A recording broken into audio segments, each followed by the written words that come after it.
Champions League football is everything to Manchester United. It's embedded in our history. This is why this game against Copenhagen, the fourth game of the group stages, is so crucial for Erik ten Hag and his boys. This is the United Vibe. I'm Adam. This is your look ahead, your preview to the Copenhagen game, part 2.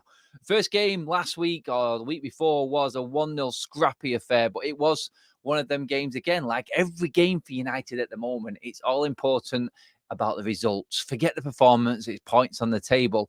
We have to say this game against Copenhagen in Denmark this week is exactly the same.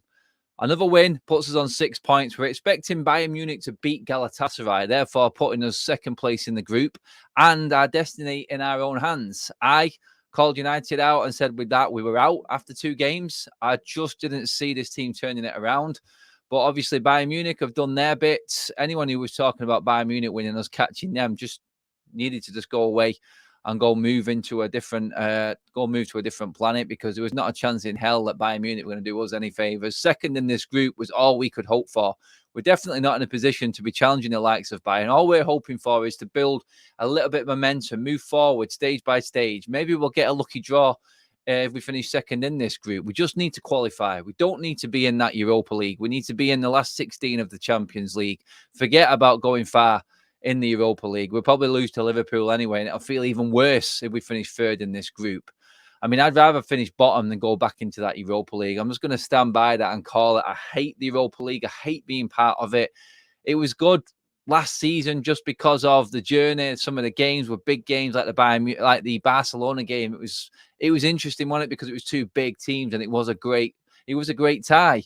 But that's enough. One season, that's enough. You don't belong. Manchester United do not belong in Europa League. And we have to get through this into the last 16.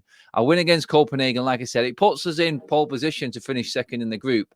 We then all pretty much have to do is beat or hold out and not be beaten by Galatasaray, I would feel.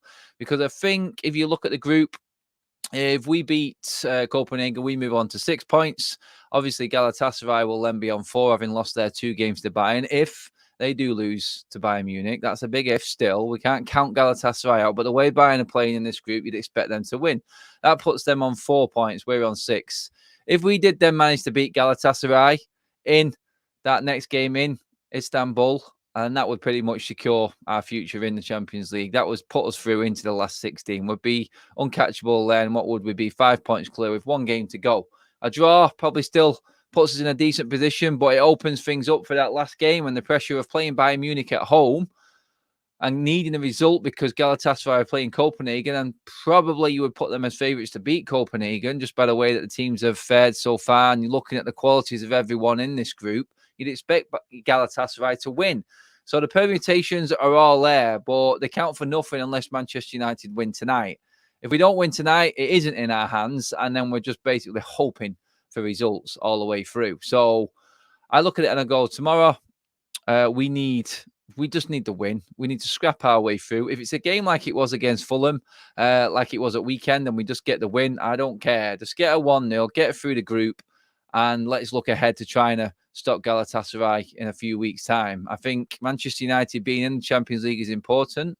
I think by the time that this new sort of takeover comes in, the 25% from Sir Jim Radcliffe, just the stature of United and us wanting to move forward, just keeping face and being in the Champions League round of 16 and being in that draw, it just all adds to it. And I think just helps with the whole financing and everything running around Manchester United. It is key.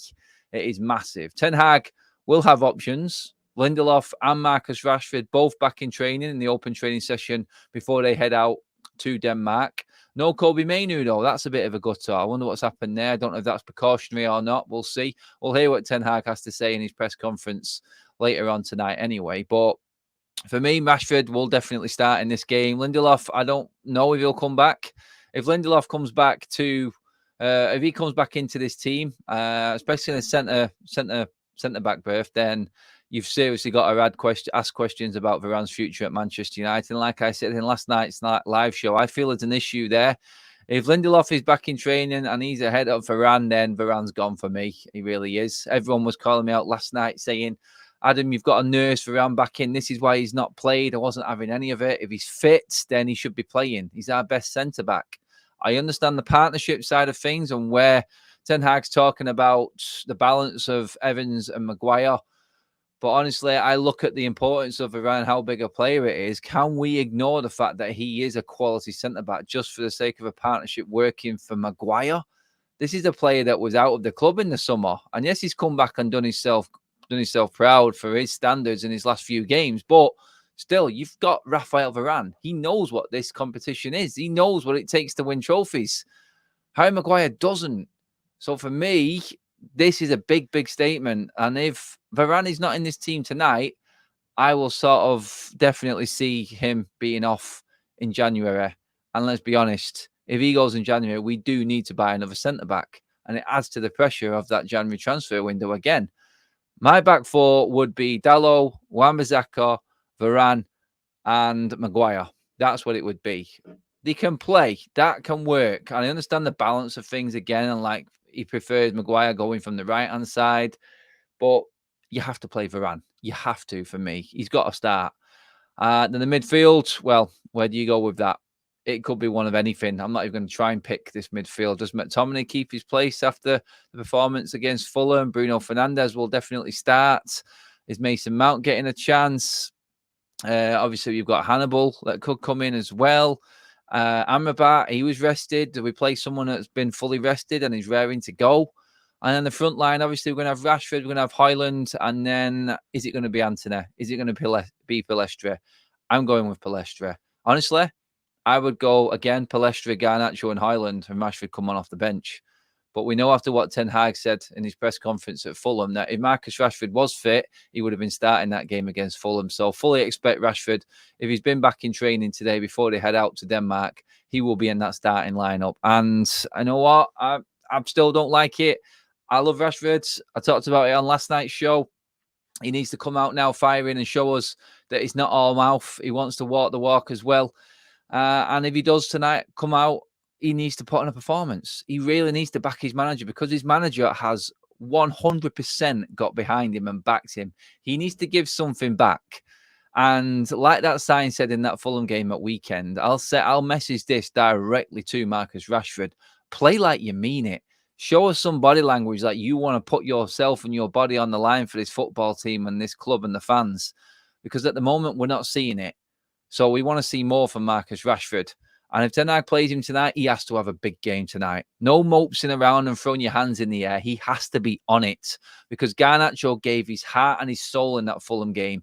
He made a point of showing to Ten Hag that he belongs in that team. And if he isn't in that starting lineup because of Rashford, then Rashford really does need a performance. There'll be absolutely no excuses. And I will go to town on Rashford if he doesn't put on a performance against Copenhagen. I've got no excuses whatsoever. There is none there at all for Rashford.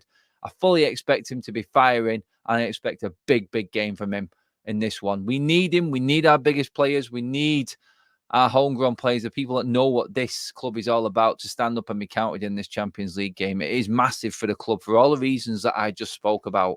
That would be my team. I would still have Rashford on the bench, and he comes on and has an impact and works his way back like every other squad member. The midfield is completely up for grabs, but I'm thinking it's going to be Amrabat, McTominay, and Bruno. And you know my back line with Onana in goal, Dalot and Wan-Bissaka as the fullbacks with Varane and Maguire at centre-back. That's what I would go with. It may be different. Ten Hag may throw a swerve ball at us again. Let me know what you think, everyone. Drop your comments in below. Does Rashford start? What's your lineup? What's your score prediction? Are you confident or not? Let me know what you think, everyone. This is a big one for Manchester United. It really, really is. Like, share, and subscribe to me at the United Vibe. We're loving it. We're building, guys. But tomorrow, wow, what a game this is. This is going to be crucial for Manchester United season and Ten Hag. Fingers crossed.